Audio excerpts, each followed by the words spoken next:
नमस्कार दोस्तों, स्वागत है आपका आपके अपने YouTube चैनल MS ज्ञान अकेडमी में।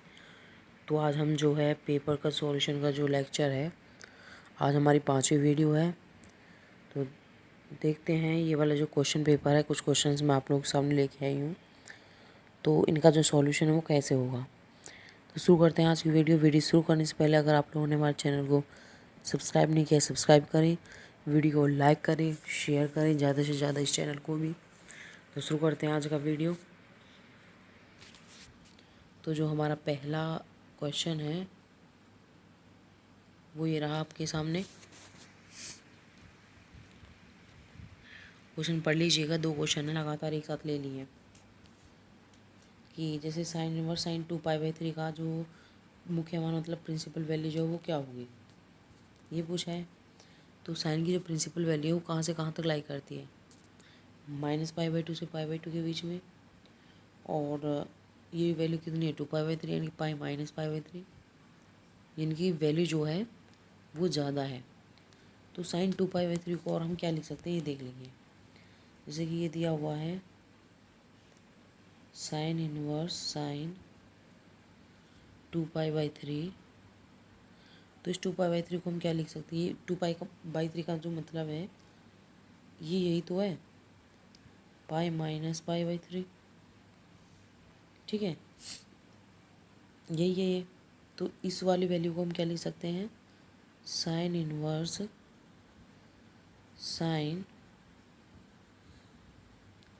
पाई -π/3, ठीक है। अब देखिए आगे, साइन पाई माइनस थीटा जो होता है वो साइन थीटा के बराबर होता है, ठीक है। तो यहाँ से हमारा क्या आ जाएगा, साइन इनवर्स साइन π/3।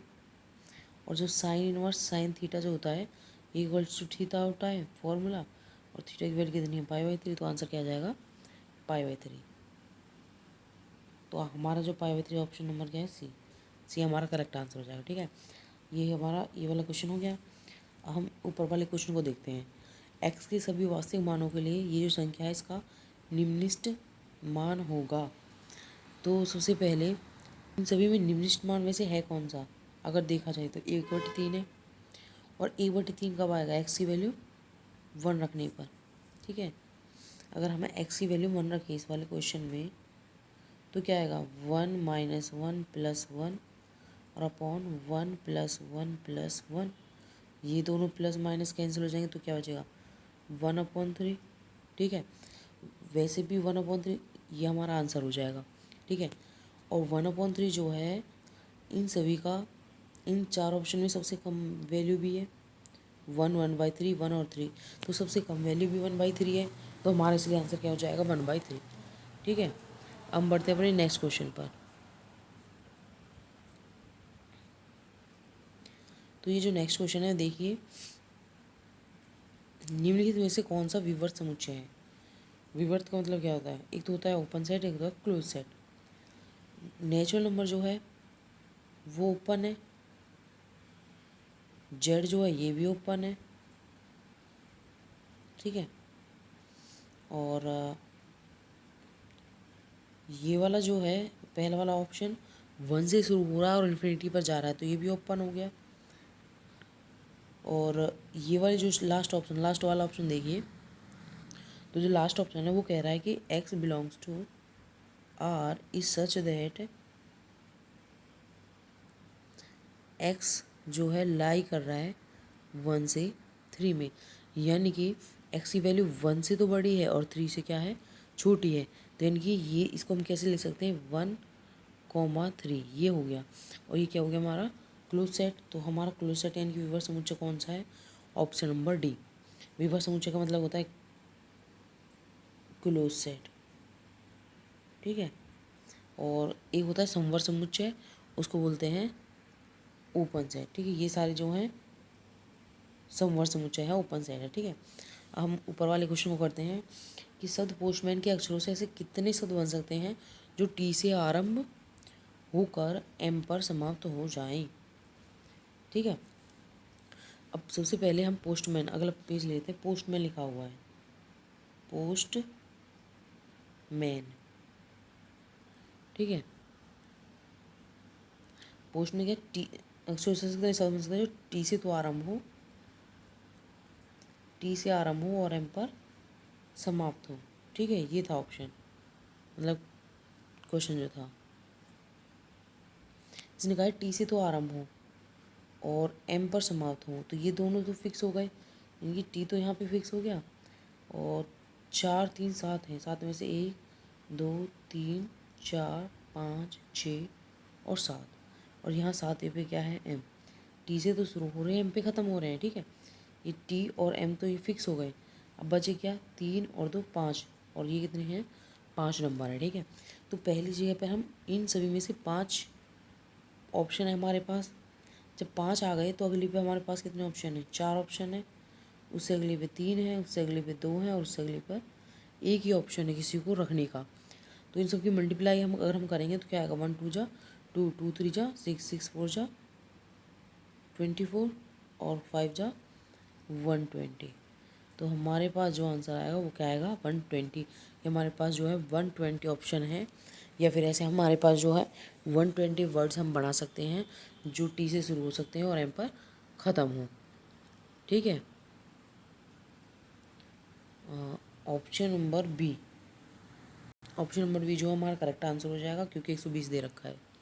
क्वेश्चन अगर समझ में ना आए तो रिपीट कर लेना, वीडियो थोड़ा सा पीछे करके पॉज करके बैक कर लेना और फिर रिपीट कर लेना, ताकि आप लोग रिपीट हो जाएगा क्वेश्चन, तो आप लोगों को और अच्छे से, कोई अगर आपको बात ना समझ में आएगी तो समझ में आ जाएगी। और वीडियो को स्किप ना करें, क्योंकि अगर स्किप कर दिया जाएगा तो कोई क्वेश्चन भी छूट सकता है, कोई जो है क्वेश्चन को करने का तरीका भी आपका छूट सकता है, इसलिए क्वेश्चन को स्किप ना करें। चलो बढ़ते हैं अपने नेक्स्ट क्वेश्चन पर।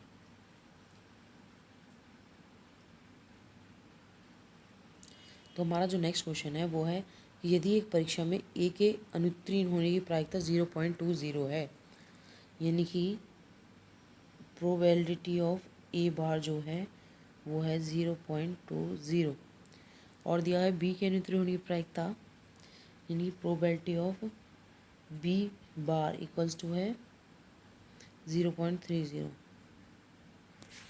तो ए और बी के अनुत्तीर्ण होने की प्रायिकता पूछिए, ए और बी के, यानी कि पी इंटरसेक्शन किसका है, इन दोनों के ही अनुत्तीर्ण होने की प्रायिकता क्या होगी, ठीक है। तो आप लोगों ने एक फॉर्मूला पढ़ा होगा, तो ये जो ए के अनुत्तीर्ण होने का बी के अनुत्तीर्ण होने पर कोई प्रभाव नहीं पड़ेगा, यानी कि ये दोनों आपस में क्या है, इंडिपेंडेंट है, एक दूसरे के ऊपर डिपेंड नहीं है, यानी कि इंडिपेंडेंट है।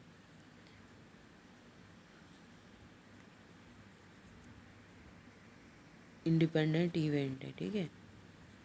और जब कोई इंडिपेंडेंट इवेंट होता है तो उनका जो इंटरसेक्शन होता है, इंटरसेक्शन अगर हम निकालते हैं P A in union B, जो हमारा निकलेगा वो होगा, ये फॉर्मूला है हमारा। चलो अगले पेज पे ले लेते हैं, यहाँ से क्लियर नहीं हो रहा, ठीक है।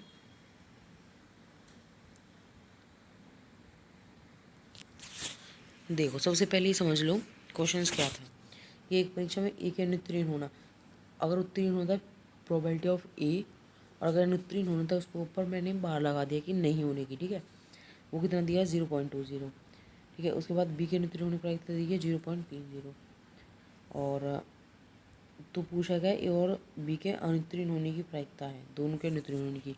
तो इंटरसेक्शन जो है ये हमसे पूछा है, ठीक है।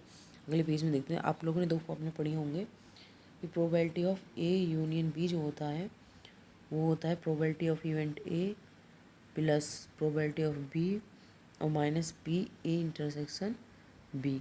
और अगर हमें पी ए इंटरसेक्शन बी अगर हमें निकालना होता है तो क्या करते हैं, ए का और बी का प्रोबेबिलिटी का इवेंट प्लस और माइनस यूनियन वाला, ठीक है। ये वाले जो दो फॉर्मूले याद रख लेना, ठीक है। एक ये होता है कि अगर दो हमारे इंडिपेंडेंट इवेंट है तो उनका जो यूनियन होगा वो क्या होगा, probability of event A multiply probability of event B, ठीक है। कब, जब ए और बी जो है हमारे क्या है, इंडिपेंडेंट इवेंट है।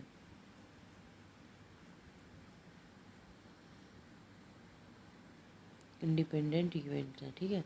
और ये क्वेश्चन में साफ साफ दिया था कि ये दोनों क्या हमारे इंडिपेंडेंट इवेंट्स हैं, तो इसलिए इनका जो यूनियन होगा वो P A cross P B से निकल के आएगा, ठीक है। तो प्रोबेबिलिटी ऑफ ए जो है वो था 0.30, बी जो दिया हुआ था 0.20, तो इनका जो यूनियन निकल के आएगा वो इन दोनों का मल्टीप्लाई, यानी कि इसकी तो वैल्यू ऐसे अगर कुछ होती नहीं है इन दो जीरो की, मल्टीप्लाई करेंगे 3 से क्या हो जाएगा 6, ऐसे करके 0.06 ऐसे बनेगा। तो इंटरसेक्शन वाला जो फॉर्मूला वो लगा देंगे, P A intersection B bar, जो हमने अभी पीछे वाले पेज में हमने आपको बताया, देखना ये वाला फार्मूला यूज़ करेंगे, सेकंड वाला ये वाला फार्मूला, ठीक है। ये वाला फार्मूला इसमें भी यूज़ होगा, ठीक है। ए इंटरसेक्शन बी पूछा था, ए दिया हुआ है बी दिया हुआ है, यूनियन हमने निकाल लिया, ठीक है। और यूनियन किस फॉर्मूले से निकाला था हमने, इस वाले से। तो probability of an event A की वैल्यू कितनी है 0.30 प्लस बी की है 0.20, और माइनस क्या करना है उन दोनों का यूनियन यानी 0.06। तो इन दोनों का प्लस क्या होगा 0.50, 0.50, और माइनस क्या करना है 0.06। तो माइनस करेंगे क्या आएगा, 10 में से 6 गया 4, यहाँ 4 और ये पॉइंट, तो 0.44 जो है ये हमारा क्या हो जाएगा आंसर। देख लेते हैं कौन सा क्वेश्चन है, हाँ ऑप्शन कौन सा ही देख लेते हैं अब। 0.44 यानी कि सी का ऑप्शन आपका करेक्ट हो जाएगा, ठीक है। अब हम बढ़ते हैं अपने नेक्स्ट क्वेश्चन पर।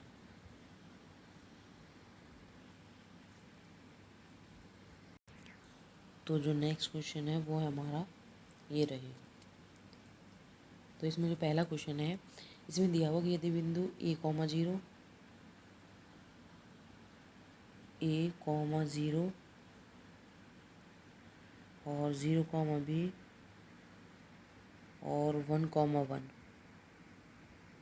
ये क्या है, अगर संरेख हैं तो इसकी वैल्यू पूछिए, यानी कि 1/a प्लस 1/b की वैल्यू पूछिए, ठीक है। तो जब कोई भी तीन बिंदु आपस में संरेख होते हैं तो एक फॉर्मूला होता है कि उनका जो त्रिभुज का जो क्षेत्रफल होता है वो हमारा 0 होता है। इसने संरेख दिए हुए हैं तो हम फॉर्मूला लगा लेंगे x1 ब्रैकेट में y2 माइनस y3, ये फॉर्मूला ही याद रखना, plus x2 into y3 minus y1 plus x3 bracket into y1 minus y2, ठीक है। और मल्टीप्लाई बाई 1/2, ये सब क्या होता है 0 के बराबर, और जो 0 के बराबर हो रहा है तो इस 1/2 की कोई नीड नहीं होती, ठीक है। तो हम इन वैल्यू को पुट करेंगे अब,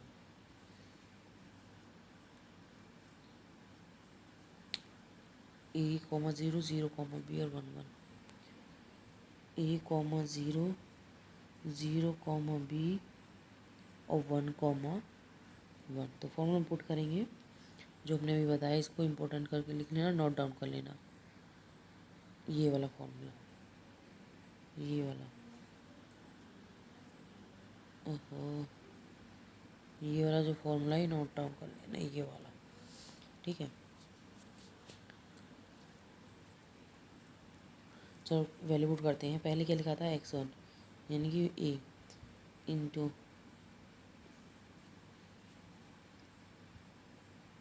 b माइनस 1 माइनस 0 प्लस का 0 इंटू ये करेंगे x2 ब्रैकेट में y3 माइनस y1 यानी कि 1 माइनस 0 प्लस x3 ब्रैकेट में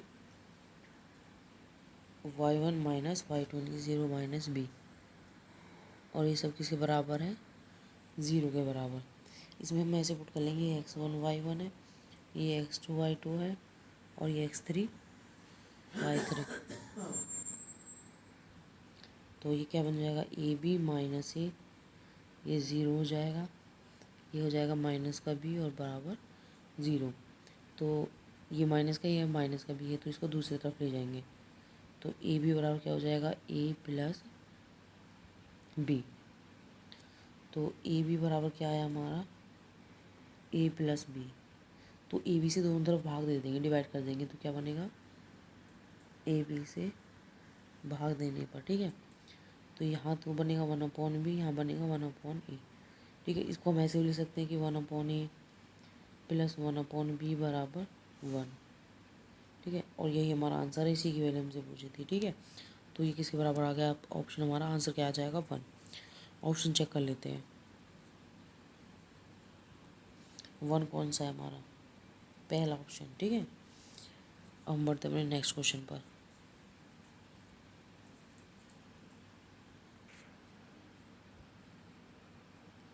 तो हमारे जो नेक्स्ट 2 क्वेश्चन है वो ये रहे आपके सामने।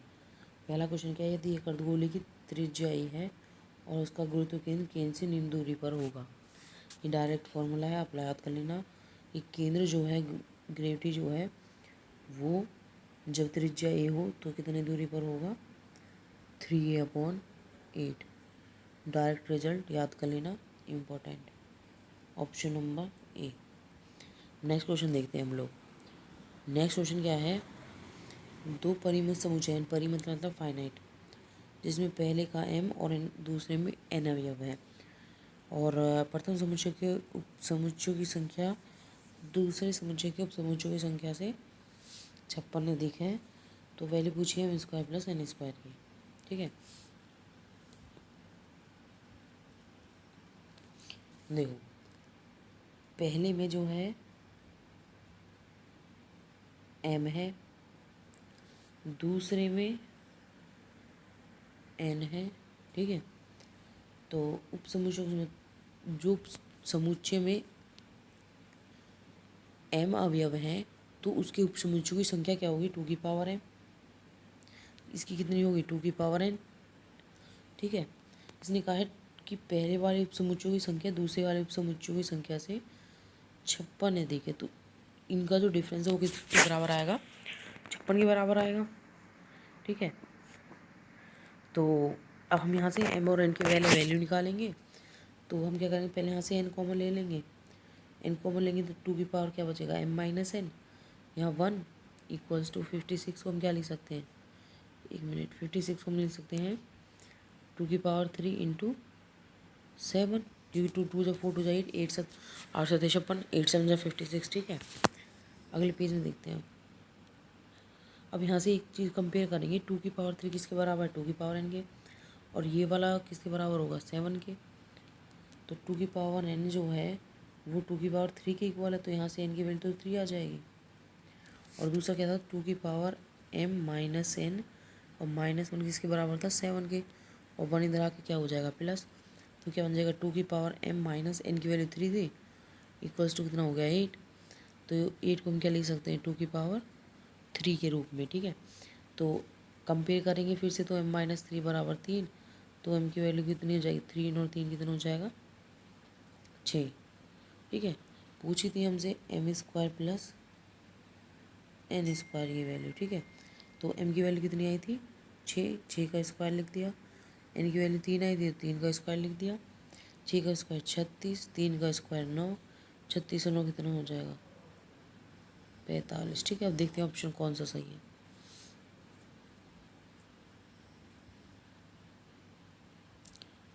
फोर्टी फाइव तो कहीं भी आंसर नहीं है, तो इसलिए इसका आंसर क्या हो जाएगा, नन ऑफ दीज।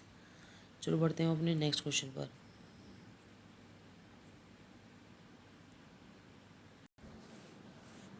तो एक क्वेश्चन हमारा पीछे छूट गया है।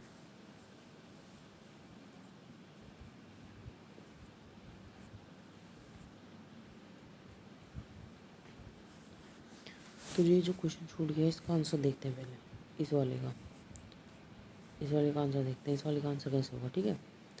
इसमें दिया होगा एक आदमी जो है ए से बी से 40 किलोमीटर प्रति घंटा की गति से यात्रा करता है, 50% की वृद्धि करके वापस आता है, तो उसकी औसत गति क्या होगी।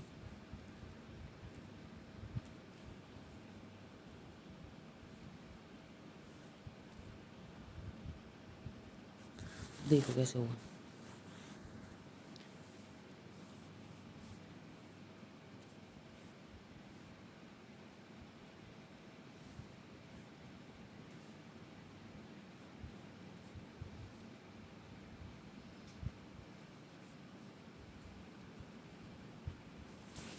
ठीक है, 40 से जा रहा है और 40 की 50% जो है गति उसको तेज करने के बाद वो वापस आ रहा है। तो पहले इसको निकालेंगे, 40 का 50% कितना होता है?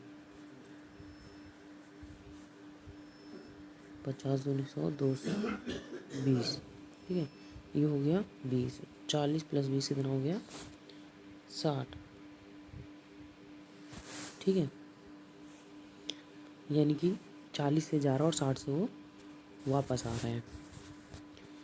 तो फॉर्मूला जो है इसकी ट्रिक जो है डायरेक्ट वो है 2ab/a+b। 2 इंटू कितने से जा रहा है? 40 से। वापस कितने से आ रहा है? 60 से। अपॉन में इन दोनों का सम। ठीक है, तो कितना हो जाएगा?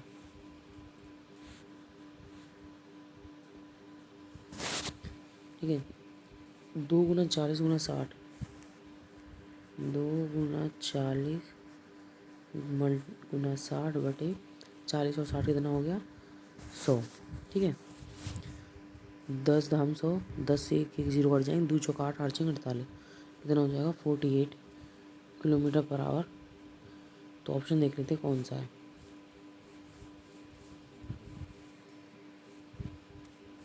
ये ऑप्शन नंबर सी। ठीक है, अब हम बढ़ते अपने नेक्स्ट क्वेश्चन पर। ये क्वेश्चन छूट गया था इसलिए हमने करा दिया है। ठीक है, ये सब हो ही चुके हैं। अच्छा, अब आप लोगों का नेक्स्ट क्वेश्चन देखिए। ये सरल रेखा ये दे रखी है और ये दे रखी है, ये बीच की दूरी पूछी है। तो दो सरल रेखाएं अगर आपस में पैरेलल हैं तो उनके बीच की दूरी का जो डायरेक्ट फॉर्मूला होता है mod of d1 - d2 upon में होता है √of a1² + b1²। ठीक है, b1 लिखने की जरूरत नहीं क्योंकि पैरेलल है तो इसकी वैल्यू तो आपस में बराबर ही होंगे। एक मिनट, a² + b²। ठीक है, अब यहाँ से देख लेते हैं इसको हम कैसे लिख सकते हैं इस वाली इक्वेशन को। x + 2y = 1/2। ठीक है, अब हम माइनस करेंगे तो वैल्यू पुट करेंगे सीधा, तो कितना हो जाएगा? d1 की वैल्यू 5 - 1/2 अपॉन में √of, ये हुई ना d1 की वैल्यू, ये है d2 की वैल्यू ये है, और a और b की वैल्यू क्या हो जाएगी? 1, इसका कोएफिशिएंट 2। तो 1 का स्क्वायर 1 और 2 का स्क्वायर कितना हो गया? 4। ठीक है, तो इसका सॉल्यूशन अगर हम करेंगे तो 2 5 जो 10 और 1 माइनस करेंगे तो कितना आ जाएगा? 9/2 और अपॉन में है √of 5, तो कितना हो जाएगा? 9/2√5। देख लेते हैं ऑप्शन कौन सा है। 9/2√5, ये ऑप्शन गलत लिख चुका है, इसे सही कर लेना। ये जो है 9/2√5 है, 1 नहीं है। ठीक है, ये ऑप्शन सही हो जाएगा। ठीक है, इसमें भी ये जो है यहाँ पे π/4 है ना कि π/3। तो इस वाले क्वेश्चन का सॉल्यूशन देखते हैं। dx/sin² cos²x।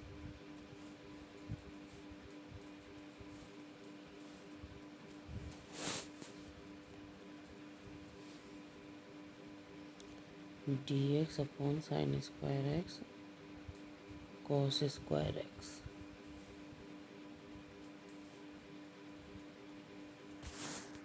ठीक है, अब हम क्या करेंगे, यहाँ ऊपर 1 है, 1 इसको हम ऐसे भी लिख सकते हैं, इंटीग्रेशन π/4 से π/3 sin² x + cos² x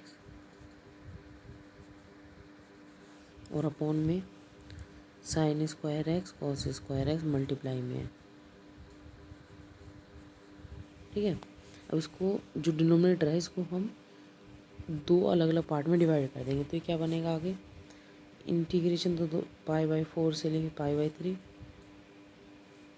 और ये बनेगा sin² x अपॉन ये वाली टर्म, तो क्या बनेगा? 1/cos² x plus cos² x upon ये डिनोमिनेटर, तो cos² x से cos² कैंसिल हो जाएगा, तो क्या बचेगा? 1/sin² x dx। ठीक है, ये ऊपर की तरफ जाएंगे तो क्या बन जाएंगे?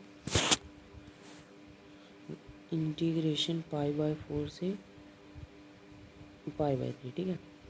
क्या बनाइए, सेक स्क्वायर एक्स और plus cosec square x D x, ठीक है। सेक स्क्वायर एक्स का जो इंटीग्रेशन होता है वो होता है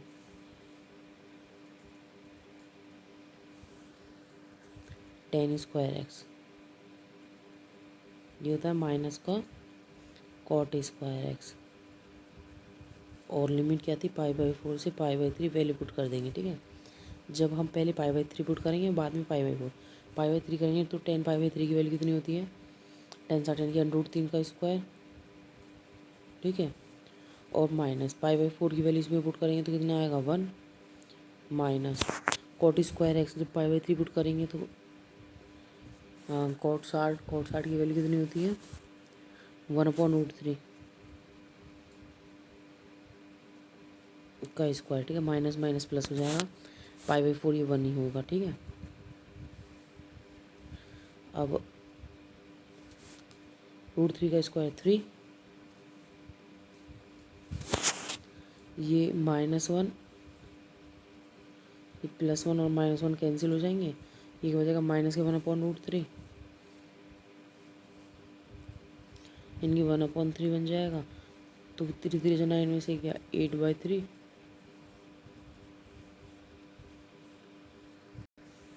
एक मिनट, 3 - 1/3, ठीक। एक मिनट एक गलती हो गई यहाँ पे हमें, ये ओहो, ये 10x ही तो होगा स्क्वायर में, होल स्क्वायर थोड़ी ना होगा ये।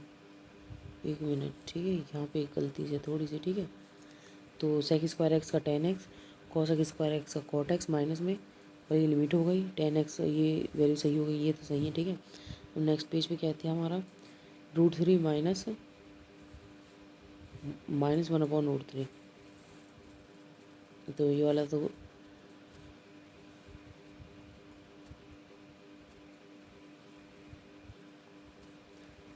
क्या बना ये √3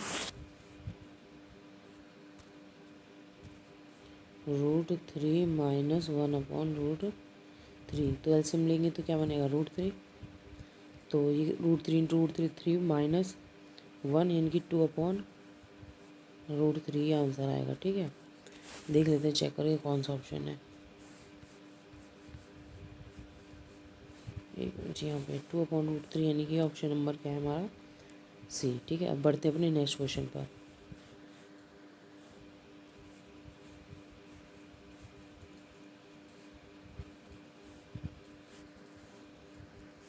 जो हमारा नेक्स्ट क्वेश्चन है वो आप लोग सामने ये रहा।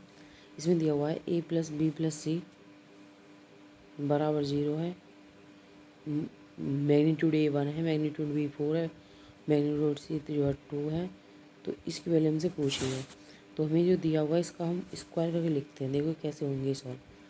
तो a + b + c का होल स्क्वायर का फॉर्मूला आप लोगों को पता है, a का स्क्वायर प्लस b का स्क्वायर प्लस c का square plus 2 × a.b plus b.c plus c.a, ये तो हमारा फॉर्मूला ही है, ठीक है। अब हम सीधा जो वैल्यू दी है वो वैल्यू पुट करेंगे। इसकी वैल्यू 0 दी हुई है तो 0 हो गया, स्क्वायर करेंगे तो जो भी 0। इसका आंसर कितना दिया हुआ है वैल्यू 1 प्लस, फिर b स्क्वायर की वैल्यू पुट करेंगे कितनी है 4, तो b की वैल्यू 4 है तो स्क्वायर की कितनी हो जाएगी 16, c की वैल्यू दी हुई है 2 तो स्क्वायर करेंगे तो कितना हो जाएगा 4, प्लस ये आप लोग क्वेश्चन मार्क जो हमसे पूछा ये सारा मैंने क्या लिख दिया, क्वेश्चन मार्क करके लिख दिया मैंने, ठीक है। और अब ये से जोड़ेंगे तो 0 16 4 कितना हो गया 20 और 1 कितना हो गया 21,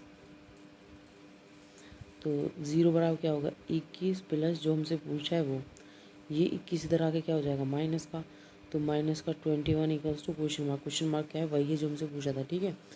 देख लो ऑप्शन कौन सा है, ये ऑप्शन नंबर बी, ठीक है। अब हम अपने नेक्स्ट क्वेश्चन की तरफ पढ़ते हैं। ये तो हो गए, हम पीछे छूट गए शायद क्वेश्चंस। ये देख लेते हैं। तो इसमें जो क्वेश्चन दिया हुआ है कि एक हवाई जहाज क्षैतिज वेग u से h ऊंचाई पर उड़ रहा है, तो एक गिराए गए पैकेट का जमीन पर पहुंचने पर वेग होगा, ये हमसे पूछा है। ठीक है, ये डायरेक्ट फॉर्मूला याद कर लो।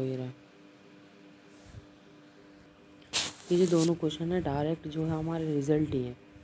तो एक हवाई जहाज यू वेग से एक हवाई जहाज क्षैतिज वेग u से h ऊंचाई पर उड़ रहा है और एक गिराए गए पैकेट का ज़मीन पर पहुंचने पर वेग क्या होगा, v की वैल्यू पूछी है। तो आप लोगों को ये फॉर्मूला तो पता होगा, v स्क्वायर बराबर क्या होता है, यू स्क्वायर प्लस 2g। ठीक है, तो v का वैल्यू यहीं से आ जाएगी, under root of U square minus आएगा, ये f होता है नॉर्मली। लेकिन जब हम ऊपर से नीचे की तरफ आएंगे तो जी की ये जो f है ये माइनस होता जाएगा, घटता जाएगा, तो ये माइनस हो जाएगा। और जी लिखा जाता है, हाइट की बात करते हैं, तो इसलिए v बराबर रूट ऑफ यू इसका माइनस 2g आता है। ठीक है, ये इसका फॉर्मूला जो है ऑप्शन नंबर डी है।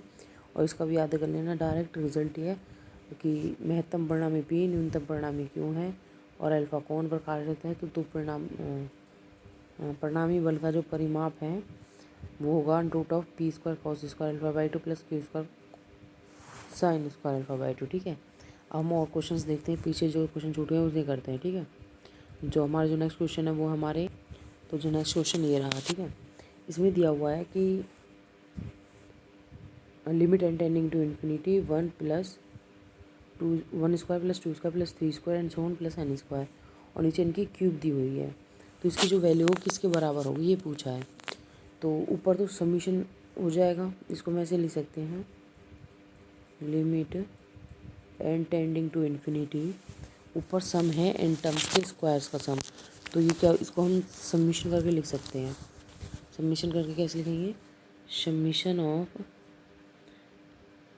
एन इक्वल्स टू 1 से एन तक, और क्या है एन स्क्वायर। ठीक है, और नीचे क्या लिखा जाएगा, एन की क्यू भी है।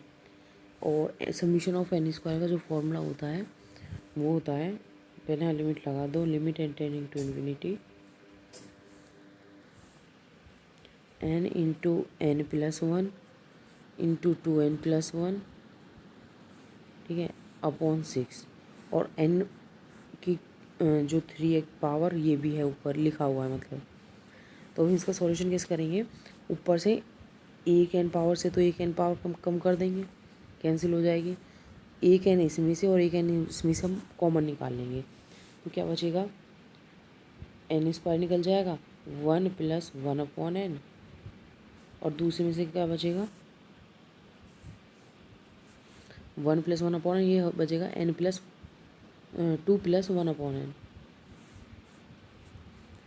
2 + 1/n, और नीचे क्या था हमारा 6 × n स्क्वायर। तो इस n स्क्वायर से n स्क्वायर कैंसिल हो जाएगा, और लिमिट यहाँ पे लिख लेना n टेंडिंग टू क्या है हमारी इन्फिनिटी। ठीक है, इज इक्वल्स टू, ठीक है, जहाँ n की वैल्यू इन्फिनिटी पुट करेंगे तो ये वाली वैल्यू 0 हो जाएगी, ये वैल्यू 0 हो जाएगी। तो यहाँ क्या बचेगा 1 इंटू, यहाँ क्या बचेगा 2, और नीचे क्या बचेगा 6, 2 3 जा 6 फिर कट जाएगा, तो क्या बचेगा 1/3, ये आंसर आ जाएगा, ऑप्शन नंबर बी हमारा करेक्ट हो जाएगा। अब हम देखते हैं नेक्स्ट क्वेश्चन को। नेक्स्ट क्वेश्चन क्या है कि समीकरण mod x का स्क्वायर माइनस 3 mod x और प्लस 2 बराबर 0 के वास्तविक मूलों की संख्या कितनी है, 1 है, 2 है, 3 है, 4 है, क्या है देखते हैं। तो x square minus 3x plus 2, तो देखो कैसे करते हैं इसका।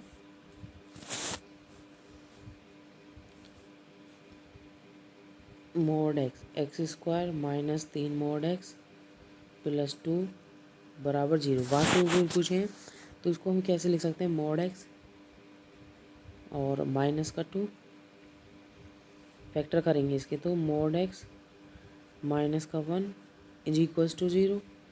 ठीक है, इसके हम फैक्टर कर लेंगे, इस वाली इक्वेशन के फैक्टर करने आप लोगों को आते होंगे। ठीक है, तो एक बार इस वाली को 0 रखेंगे, एक बार इसको 0 रखेंगे। तो जब हम इसको 0 रखेंगे तो mod x की वैल्यू क्या आ जाएगी 2, इसको 0 रखेंगे तो mod x की वैल्यू क्या आ जाएगी 1। तो यहाँ से x की वैल्यू क्या हो जाएगी +-1, यहाँ से x की वैल्यू क्या हो जाएगी +-2। तो 2 आंसर तुम्हारे पास ही आ गए, 2 आंसर ही आ गए। तो टोटल नंबर ऑफ कोई आंसर पूछे तो देख लेते कितने आएंगे। 4 आए थे हमारा आंसर, ऑप्शन नंबर ए। ठीक है, अब हम बढ़ते हैं नेक्स्ट क्वेश्चन पर। ये देखो नेक्स्ट क्वेश्चन, ये फिगर दिया हुआ है, देखो कैसे कैसे है, देख समझाते हैं हम आपको। पहले तो एक सर्कल है, ठीक है, इसके बाद जो है एक ट्रायंगल दिया हुआ है।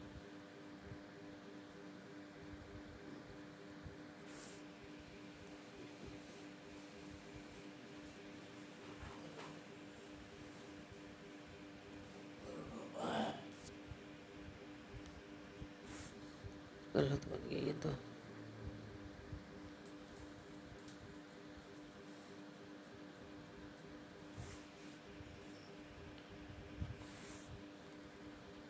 एक मिनट, पहले फिगर बना लेते हैं आपके सही।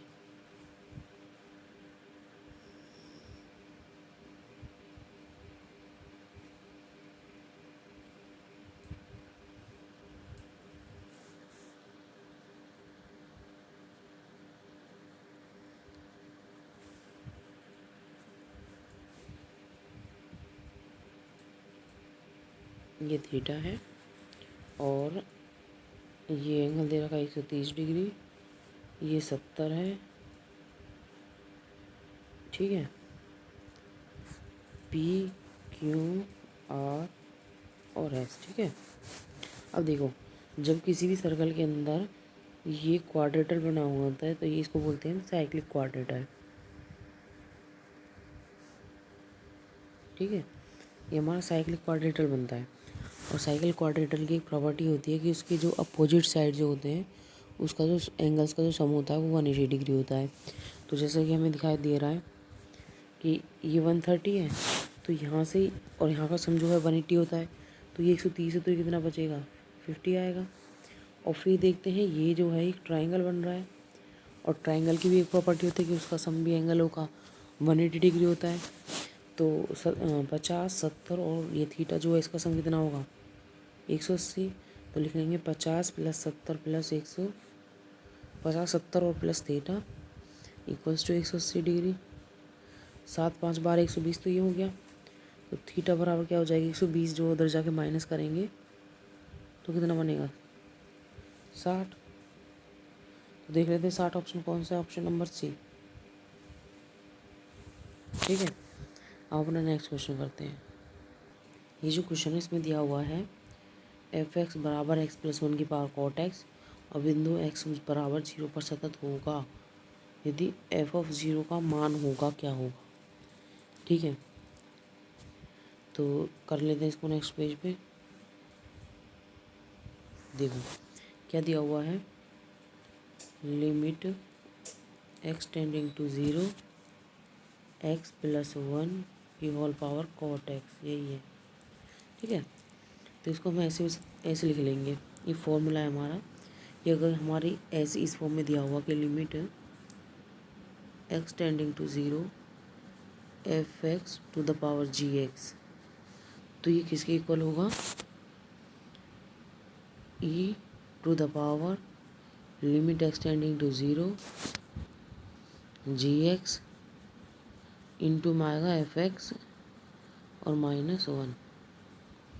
ये इम्पोर्टेंट है, याद रखना, ठीक है। और देखो क्या सॉल्यूशन कैसे होगा। तो जैसे हमने फॉर्मूला है ऐसे ही लिख लेंगे, ई की पावर क्या आएगा, लिमिट x टेंडिंग टू 0, ये f(x) है और ये gx है। तो पहले क्या आएगा, gx क्या है cot x, इंटू f(x) का है x + 1 और माइनस फॉर्मूला वाला 1, ठीक है। +1 -1 कैंसिल हो जाएगा, x cot x, ठीक है। लिमिट x टेंडिंग टू 0, ये ई की पावर चल रहा है, एक मिनट, e⁻, ये x cot x, cot x हम क्या लिख सकते हैं, 1/10x।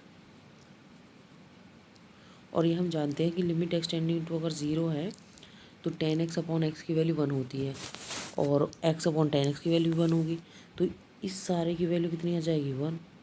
तो क्या बन जाएगा, e⁻1, और e⁻1 का मतलब क्या होता है, e, और इस सतत तो दिया हुआ है तो इसलिए ये जो है लिमिट जो है एग्जिट करेगी और एग्जिट करेगी, तो ये ई आंसर आएगा। देखो ऑप्शन क्या सही आता है नहीं, ई कौन सा है, सी। ठीक है, मैच हो गया। ठीक है, अब हम बढ़ते हैं अपने नेक्स्ट क्वेश्चन की तरफ। तो हमारा जो नेक्स्ट क्वेश्चन है वो देख लेते हैं क्या है। एक दो क्वेश्चन और रह गए हैं, 18 और 2 20 हो जाएंगे पूरे। ठीक है, ये रहे हमारे लास्ट, सेकंड लास्ट जो दो क्वेश्चन है वो देख लेते हैं। ठीक है, दिया हुआ है कि तीन बल, क्वेश्चन पढ़ लीजिए। तीन बल है P 2P और 3P, समबाहु त्रिभुज है और परिणामी बल का परिमाण पूछा है और ये लगे कितने, AB BC और CA के अनुदिश। तो पहले हम AB BA, एक लाइन सही नहीं बनी है,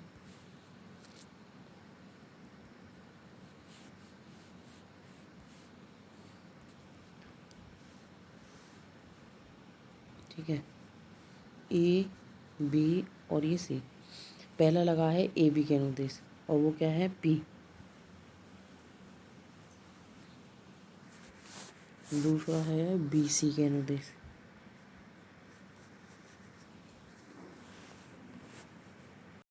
तीसरा है CA के अनुदिश 3P।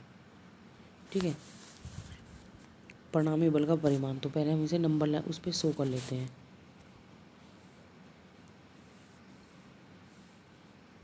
ये x है, ये y है।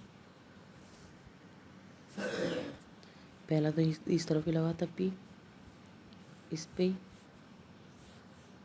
ठीक है, पहला तो यही था।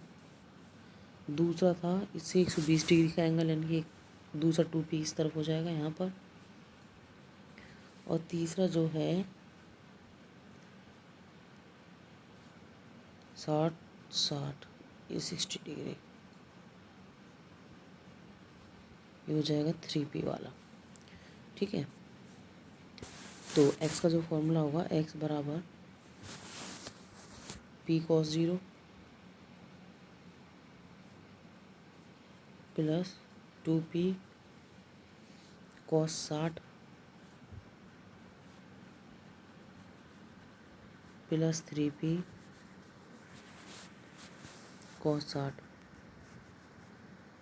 क्यों आएगा देखो, P x के इसी अनुदिश लगाए तो P के साथ x का जो एंगल है वो 0 है। P का जो है इस 2P के साथ जो एंगल बनना है वो कितना बनना है, ये देखो 60 बनना है। इसका फिर 3P के साथ ये वाला भी 60 बनना है। ठीक है, अब वैल्यू पुट कर देंगे, cos 0 की वैल्यू 1 होती है, तो x बराबर क्या हो जाएगा P, इसी के ऊपर बना देते हैं प्लस 2P, cos 60 की वैल्यू होती है हमारी 1/2 प्लस 3P इंटू फिर से 1/2। इस 2 से 2 कैंसिल हो जाएगा, तो क्या बचा यहाँ पे P प्लस P कितना हो जाएगा 2P, और प्लस का 3 P/2 है, तो कितना हो जाएगा 7P/2। एक मिनट, ये जो दो है ये माइनस में है ना, ये माइनस में है, एक मिनट, ये माइनस में है तो ये P कैंसिल हो जाएगा तो हट जाएगा। ठीक है, माइनस का 3P/2 आएगा, ये वाला आंसर बैठेगा अभी तक तो। ठीक है, एक मिनट, ये आ जाएगा माइनस का 3P/2। अब हम निकालेंगे y की वैल्यू, तो y बराबर भी ऐसे निकलेगा कि P sin 0 plus 2P sin 60, नहीं की बार y के साथ तो 30 डिग्री का कौन बन रहा है। ठीक है, 2P sin 30 और माइनस का 3P sin 30। ठीक है, एंगल देख ले, दिखा देती हूँ कैसे बनने हैं। देखो P ये है हमारा, ये तो 0 है ही खैर। 2P कौन सा था हमारा, ये वाला एंगल, और y के साथ यानी कि इसके साथ कितना एंगल बना रहा है 30। ठीक है, तीसरा क्या था, ये 3P, ये y के साथ कितना एंगल बना रहा है, ये 60 था तो ये कितना बन गया 30। ठीक है, इस तरीके से हमें ये लेने होते हैं। अब वैल्यू पुट करेंगे, sin 0 की वैल्यू 0 तो 0 हो जाएगा, 2P sin 30 की वैल्यू 1/2, ये 2 से 2 कैंसिल भी हो लेगा।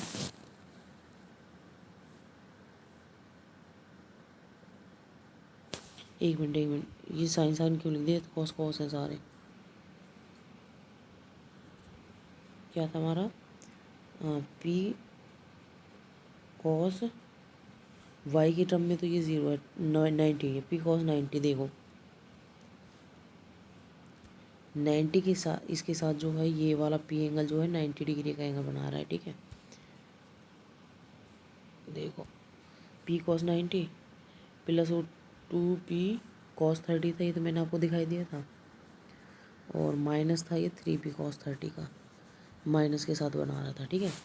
कॉस 90 की वैल्यू 0 होती है तो 0 हो जाएगा। 2p कॉस 30 की वैल्यू कितनी होती है, √3/2, 3p इंटू √3/2,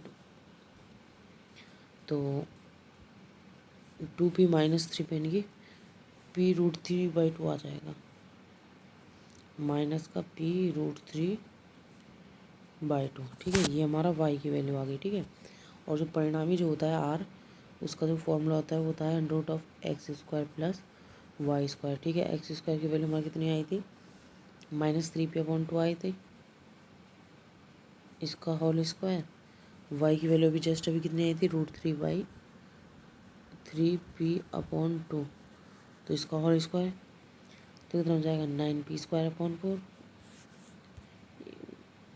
9p²/4, ये 3p²/4, और अंडर के अंदर 9 और 3 कितने हो जाएंगे 12, 12p²/4 का अंडर, ठीक है। 4 3 से 12, 3 बार कट जाएगा, तो यहाँ से 3 रूट में और p बाहर आ ही जाएगा, तो इसका जो फाइनल आंसर आ जाएगा √3p।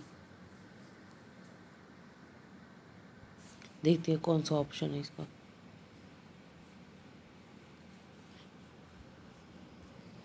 √3p, यानी कि ऑप्शन नंबर फर्स्ट आपका आंसर सही हो जाएगा, ठीक है।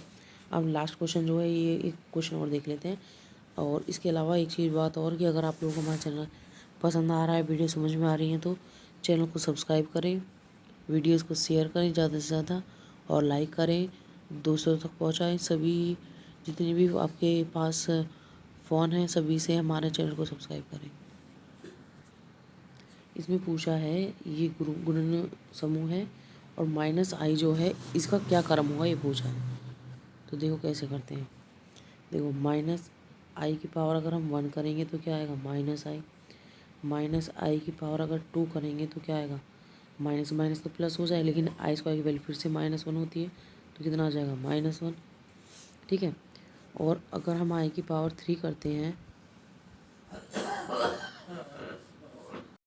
तो -1 इंटू आई, यानी कि माइनस का i, और इसकी माइनस की i की पावर अगर हम 4 करते हैं तो माइनस माइनस तो प्लस हो जाएगा, तो कितना बन जाएगा, देखो i माइनस आई की पावर अगर 1 करेंगे तो -i आएगा, इसका स्क्वायर करेंगे तो कितना आएगा, -i इंटू -i, तो आई तो प्लस हो जाएगा, माइनस माइनस प्लस हो जाएगा, और i² की वैल्यू -1, तो ये -1 हो जाएगा, ठीक है। और i की पावर माइनस का i की पावर अगर हम 3 करेंगे तो -1 इंटू आई, यानी कि i बन जाएगा फिर से माइनस में, ठीक है, और प्लस में बनेगा अब की बार, ठीक है। और -i की पावर फिर 4 करेंगे तो माइनस का i इंटू आई, माइनस का i², यानी कि माइनस माइनस प्लस का 1, ठीक है। तो कितनी बार करने पर, 4 बार करने पर ही हमारा 1 बना है, तो इसलिए इसका ऑर्डर या फिर क्रम जो होगा वो क्या आ जाएगा, 4, ऑप्शन नंबर ए हमारा करेक्ट हो जाएगा, ठीक है। आई होप आप लोगों को मेरी वीडियो समझ में आई हो, तो वीडियो को लाइक करें, चैनल को सब्सक्राइब करें, और ज़्यादा से ज़्यादा शेयर करें, और आपके घर में जितने भी फ़ोन है सबसे सब्सक्राइब करें। तो मिलते हैं हम अपनी नेक्स्ट वीडियो में, तब तक के लिए बाय बाय, गुड नाइट।